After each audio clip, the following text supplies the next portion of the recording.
xem chương trình trước đó không? Không, không bị sao, thì đi xem được. Trong cái thời gian đó em có cái khác nào hay là có cái chuẩn bị gì không? Hay là vô tình năm nay em mới bắt đầu có cái việc Em không biết giờ cả. ok. Em thích rap bao nhiêu năm rồi?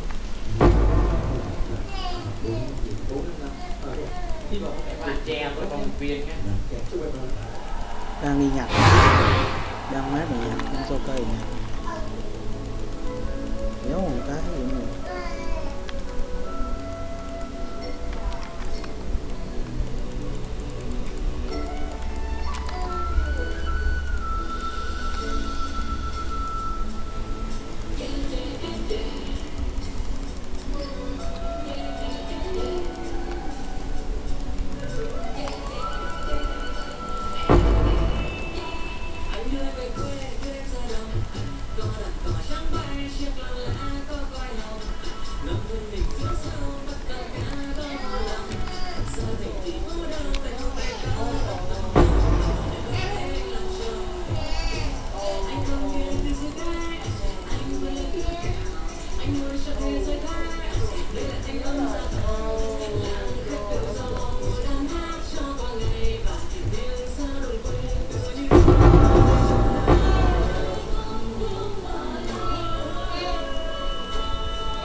Nhà vua